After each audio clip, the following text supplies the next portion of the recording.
네, 안녕하십니까. 무한의자의 3기 정용원, 이제 솔트 발표 시작하도록 하겠습니다. 네, 우선 여러분들은 이제 살면서 많은 정렬을 접하시게 됩니다. 예를 들어서 헬스장을 갔는데 무게가 2kg, 4kg, 8kg로 안 돼 있고 뒤죽박죽 섞여 있으면 화가 나는 것처럼. 네. 그리고 또 음식점을 갔는데 카테고리별로 분류가 되어 있지 않고 이제 막 뒤죽박죽 섞여 있으면 점원 찾기 바쁘죠. 그러면 많은 불편함을 호소하게 됩니다. 이런 많은 경험들을 가지고 계신 여러분들이 이제 프로그래밍적으로 소트가 어떻게 적용이 되는지 제가 한번 이해가 쉽도록 도와드리겠습니다. 네, 소트 설명하기 앞서 이제 목차 먼저 간단하게 보시면 정의 알려드리고 종류가 뭐가 있는지 그리고 최종 정리로 이어지겠습니다. 자, 첫 번째 정의 시작하겠습니다. 네, 정렬 알고리즘이란 제가 방금 전에 말씀드렸던 것처럼 덤벨 무게 종류 그리고 식품 코너라든지 뭐 전자제품 코너라든지 이런 것들에 저희가 원하는 그 정렬하는 기준에 맞춰가지고 사용할 때 이제 정렬 알고리즘을 저희가 짜게 됩니다. 근데 왜 이걸 알아야 되냐? 저희가 이제 자바스크립트에는 솔트라는 메소드가 있고 타 언어에도 이제 다양한 이제 정렬 메소드들이 있습니다. 하지만 그런 메소드들만을 이용하기에는 저희가 원하는 정답을 그러니까 원하는 데이터들을 추출할 수가 없기도 하고 또 원하는 결과를 얻더라도 시간이 오래 걸릴 수 있고 그런 불편함이 있을 수 있습니다. 그래서 저희가 정렬 알고리즘을 알게 될 경우에는 이게 조금 달라지게 됩니다. 왜냐하면 저희가 적재적소에 맞게 알고리즘을 구축해가지고 이제 여러분들이 원하는 데이터를 뽑아낼 수 있습니다. 네, 다음으로는 종류에 대해서 설명하도록 하겠습니다. 그러나 이제 종류 전에 먼저 알고 가셔야 되는 게 있습니다. 이제 스테이블과 언스테이블입니다. 이게 뭐지? 해서 준비했습니다. 스테이블 정렬은 안정적인 정렬이고 언스테이블 정렬은 불안정적인 정렬입니다. 자, 그러면 안정적인 게 뭐고 불안정적인 게 뭐야? 하실 수 있습니다. 혹시 알고 계시나요, 멘토님? 네, 제가 설명하겠습니다. 네, 안정적인 정렬. 이게 무엇이냐? 여기 보시면 정렬이 안 된 숫자들이 있습니다. 이 숫자들을 이제 정렬을 하게 되면은 1-1, 2, 3, 5, 9 이렇게 순서대로 정렬이 된 걸 보실 수 있습니다. 근데 이제 이 1번의 위치와 이 1-의 위치와 1번의 위치가 바뀌지 않고 이 순서대로 들어간 것을 볼 수 있습니다. 이렇게 정렬이 됐을 경우 안정적인 정렬이라고 합니다. 자, 그럼 unstable 정렬, 불안정적인 정렬은 뭐냐? 여기와 똑같은 숫자가 정렬이 되어 있습니다. 하지만 불안정적인 정렬은 이게 순서가 바뀔 수도 있습니다. 이렇게 될 경우에 이제 저희가 원하는 이 정렬 방식과 맞지 않기 때문에 안정적이지 않고 불안정적인 정렬이라고 칭하는 겁니다. 네, 그럼 스테이블과 언스테이블에 대한 정의를 알았으니까 종류가 뭐가 있는지 한번 보도록 하겠습니다. 네, 소트 종류. 뭐 버블 정렬, 삽입 정렬, 선택 정렬 이 뒤에 나오는 정렬들 모두 왜 써야 되냐? 여기 보시는 것처럼 군인들 있지 않습니까? 이렇게 깔끔하니 정렬되어 있으니까 보기 얼마나 좋습니까? 네, 가독성. 네, 가독성도 그렇고 저희가 원하는 데이터 이걸 좀 더 용이하게 저희가 데이터를 가공할 때 용이하게 쓰기 위해서 이제 정렬을 하는 것입니다. 자, 그럼 버블 정렬. 여기서는 간단하게 개념만 잡고 넘어가고 뒤에서 자세하게 설명드리겠습니다. 네, 첫 번째 버블 정렬. 요소들이 마치 거품이 일어나듯 연쇄적으로 자기 자리를 찾아간다고 해서 버블 정렬이 강함. 전 처음에 버블 정렬이라는 이름만 보고 이게 정말 이해가 안 됐는데 다들 어렸을 때 그 비눗방울 불어보셨잖아요. 한번 불고 뭐 그거 자르면 두 개로 나고 막 이런 식의 느낌인 것 같아요. 알고 보니까. 네, 그리고 삽입 정렬. 뭐 말 그대로 이제 계속 비교해 나가면서 저희가 그 원하는 위치에 데이터를 삽입하는 방식입니다. 그리고 선택 정렬. 이것도 말 그대로 저희가 원하는 데이터를 선택해가지고 비교해가지고 값을 넣는 방식입니다. 이 세 가지 정렬은 가장 기본적이고 구현하기가 쉽습니다. 그러나 그만큼 시간이 오래 걸리고 네, 시간이 가장 오래 걸린다는 단점이 있습니다. 자세한 건 뒤에서. 다음으로는 병합정렬과 퀵정렬입니다. 병합정렬은 머지서트라고 하고 퀵정렬은 퀵서트라고 합니다. 자, 그럼 병합정렬과 퀵정렬. 여기서부터 좀 어렵습니다. 저도 많이 어렵고, 근데 여러분들 다 이해할 수 있습니다. 자, 병합정렬 혹은 합병정렬이라고 불리는 이 머지서트는 데이터를 잘게 쪼갠 다음에 하나로 합치는 과정에서 정렬하는 방법이라고 나와 있는데, 이 방법 이따가 설명드리겠습니다. 그리고 퀵정렬. 말만 들어도 되게 빠른 것 같은 정렬일 것 같지 않나요? 네, 맞습니다. 실제로 현존하는 정렬 방식 중에 가장 빠르다고 합니다. 그래서 이 퀵정렬에는 인플레이스 방법과 이제 not 인플레이스 방법이 있는데, 그럼 인플레이스가 또 뭐야? 왜 자꾸 이상한 개념이 나와? 하면 제가 설명드리겠습니다. 인플레이스 방법은 이제 아까 전에 나왔던 숫자 1, 2, 3, 4, 5가 있는 걸 다들 아실 겁니다. 그 1, 2, 3, 4, 5 내에서 이제 데이터들을 바꾸고 이리저리 옮기고 해서 정렬을 맞추는 게 인플레이스 정렬이고, 이제 not 인플레이스 정렬은 그 1, 2, 3, 4, 5 외적으로 다른 공간을 사용해가지고 데이터 값들을 이제 비교해가지고 정렬하는 방식입니다. 두 개가 더 있네요. 네, 하나. 힙정렬. 이거는 비교 기반 정렬 알고리즘을 사용하는 거고, 이게 선택 정렬 알고리즘의 약간 연장선이라고 보시면 되겠습니다. 선택 정렬이 가장 기본적인 정렬 중에 하나여가지고, 그 개발자들이 이거 좀 응용해보자 해서 만든 게 힙 정렬이고, 이제 밑에 쉘 정렬인데 이 명칭이 쉘이 있고 CL이 있는데 전 CL이 좋아서 쉘을 적었습니다. 그래서 삽입 정렬을 보완한 알고리즘이고요. 이것 또한 이제 삽입 정렬을 알고 있던 개발자들이 이거 좀 가공해보면 좋은 거 나올 것 같은데 해서 나온 게 쉘 정렬입니다. 네, 그러면은 어떤 식으로 돌아가냐? 우선 이 장단점들은 여기 제가 적어놨으니까 한 번씩 읽어보시면 감사하겠습니다. 자, 이쪽 우측에 제가 이제 GIF를 가져왔습니다. 이해가 편히 좀 더 용이하도록.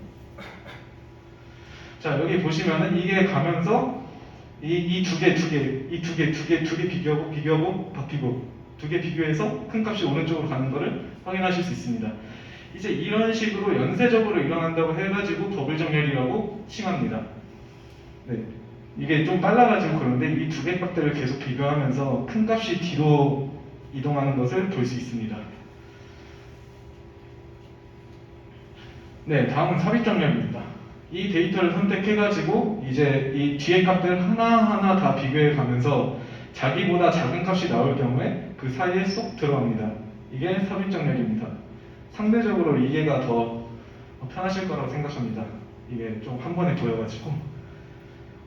이것도 장단점이랑 스테이블, 이거는 추후에 어차피 정리하는 부분에서 한 번에 보여드릴 예정이니까 궁금하시면 질문 시간에 해주시면 감사하겠습니다.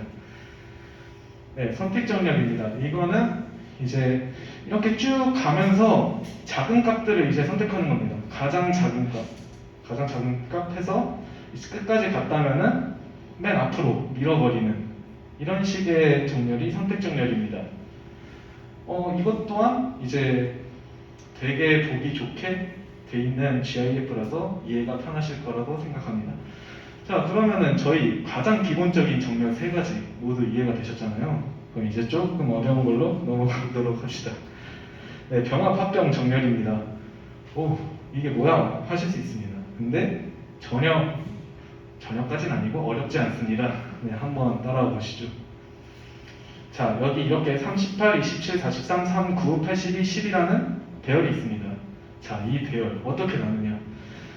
우선은 여기에서는 이 3과 9 사이를 기준으로 한번 자릅니다.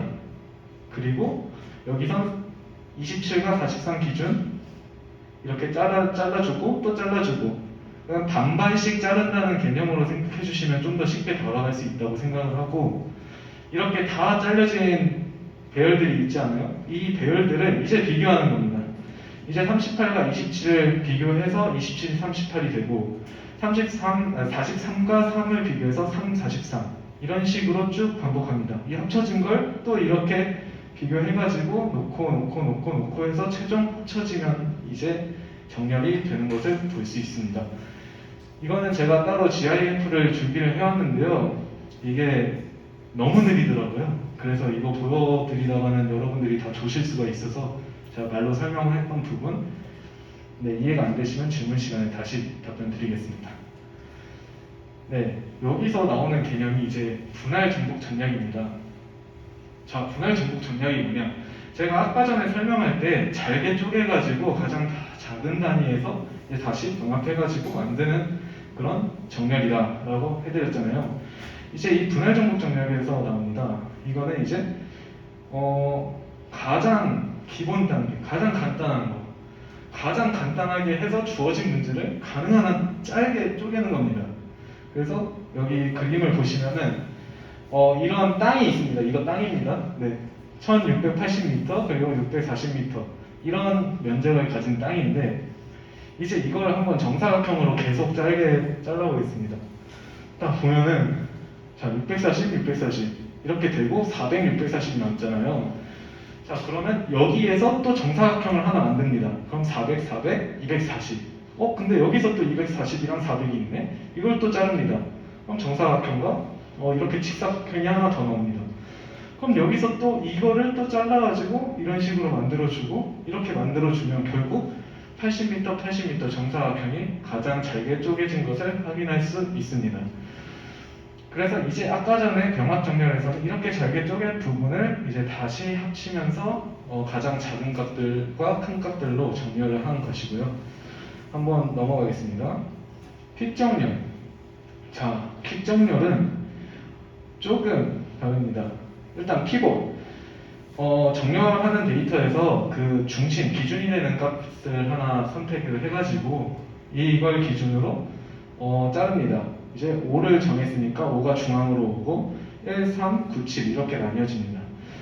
그래서 여기에서 또 피봇을 정하는데 여기서 맞다. 제가 빠뜨린 게 있는데 이 값 기준으로 이제 이 양쪽 값이 이것보다 큰 값, 이것보다 작은 값입니다. 여기서 다시 피봇을 정해서 1이랑 3이랑 비교해서 이거 그대로네 하고 내려오고 여기서 9랑 7을 했는데 9가 더 크다 해서 9, 피봇 값인 9가 뒤로 가고 이제 결국에는 이 나머지 이 1, 3, 5, 7, 9가 합쳐져 가지고 이렇게 정렬이 되는 방식이 퀵정렬에서 베이직 퀵 솔트라고 합니다. 왜 베이직이냐? 이거는 뒤에 설명하도록 하겠습니다. 자, 이번에는 인플레이스 퀵 솔트입니다. 이전에는 이제 not in place quick sort여가지고 베이직 옛날 방식, 그러니까 이전 방식 베이직 퀵 솔트가 그 아무리 스테이블한 정렬이라고 해도 이거는 인플레이스라서 언스테이블한 정렬입니다. 네, 이따 설명할 거고 베이직은 이제 스테이블한 정렬이라고 할지라도 이제 그 not in place 그러니까 데이터 용량이 되게 커집니다. 사용하게 되면 그러니까 차지하는 곳이 많아집니다. 왜냐 인플레이스는 아까 전에도 설명드렸다시피 그 데이터 내에서 바꾸는 거지만 이제 not in place는 그 주어진 데이터 바깥쪽에서 이제 공간을 활용하기 때문에 데이터 양이 커질 수밖에 없어서 베이직 퀵 정렬보다는 이제 인플레이스 퀵 솔트 이거를 자주 그러니까 거의 이것만 쓴다고 보시면 되겠습니다. 자, 이건 어떻게 하냐?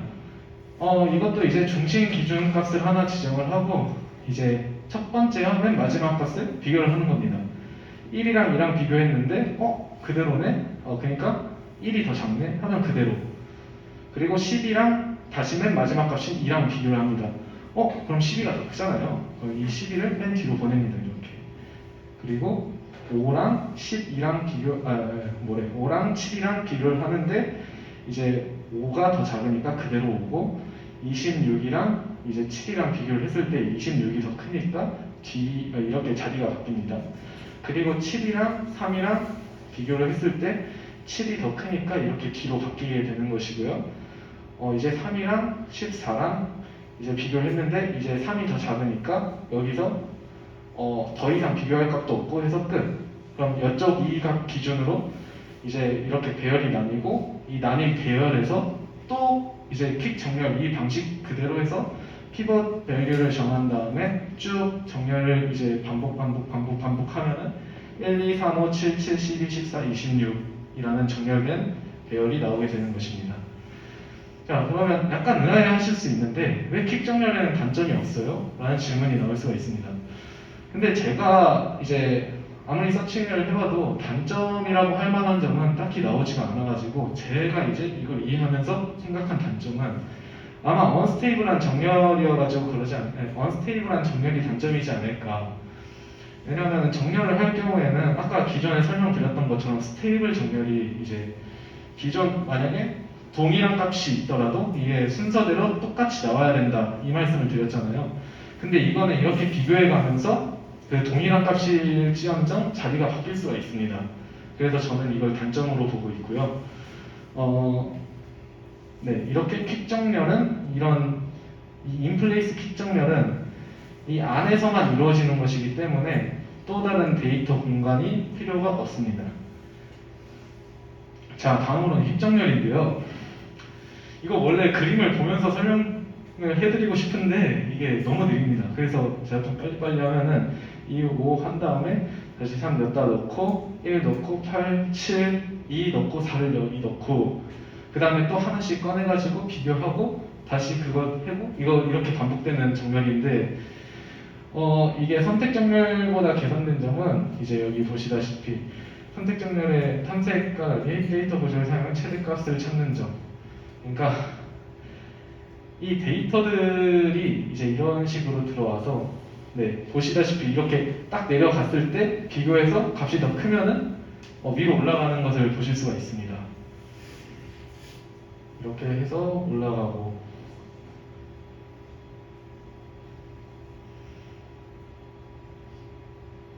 같이 보면서 하나하나 천천히 설명드리겠습니다. 자, 이렇게 8, 6, 7, 4,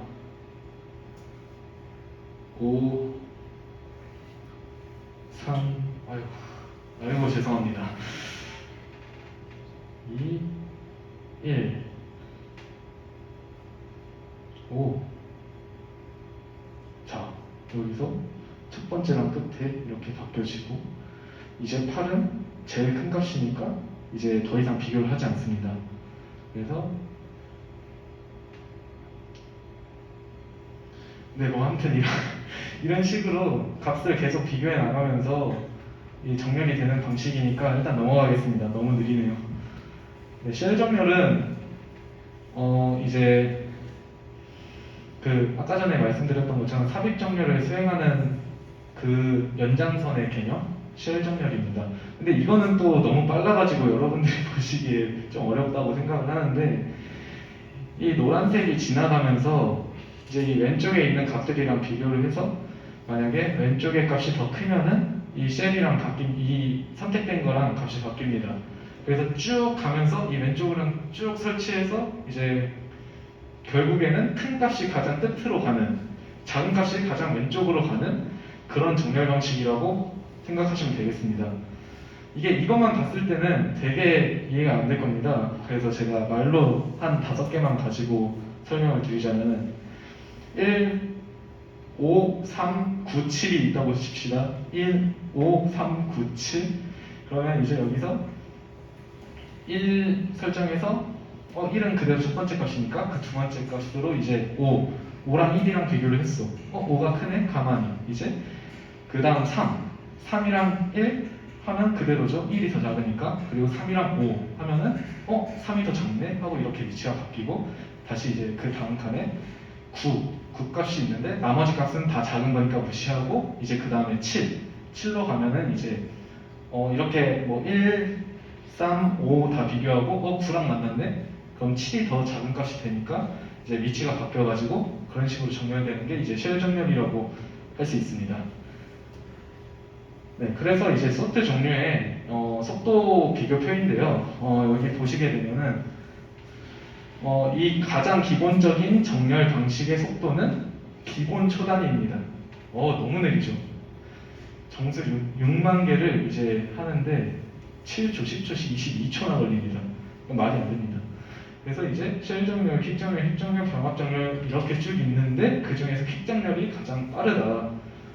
그리고 이제 병합 정렬이랑 킥 정렬이랑 이 최고 속도, 그러니까 최선의 상황일 때 같은 속도를 가지고 있지만 왜 킥 정렬이 더 빠르냐면은 이제 킥 정렬의 뭐라고 해야 되지? 데이터가? 그러니까 그 주어지는 값이 더 작아가지고 아무리 이 속도가 같이 최선의 상황이 같더라도 이제 킥 정렬의 데이터가 더 작기 때문에 이제 킥 정렬이 조금이라도 더 빠를 수 있는 장점이 있습니다.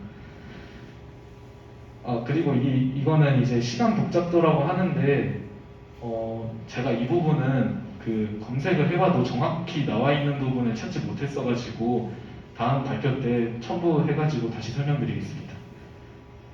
네, 마지막으로 이제 정리 한번 해드리겠습니다. 자, 스테이블, 언스테이블, 종류, 이제 인설션, 멀지, 그리고 버블, 그러니까 삽입, 그리고 병합, 그리고 버블 정렬은 이제 스테이블한 정렬에 포함이 됩니다. 그리고 언스테이블의 종류는 이제 힙, 셀렉션, 쉘, 킥. 그러니까 힙 정렬, 뭐 선택 정렬, 쉘 정렬, 퀵 정렬 다 이제 언스테이블 종류에 해당됩니다. 자, 넘어가면은 이제 인플레이스, not 인플레이스입니다.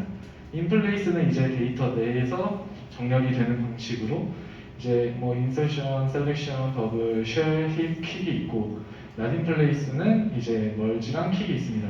근데 여기서 의문이 들죠. 킥이 같이 있어요.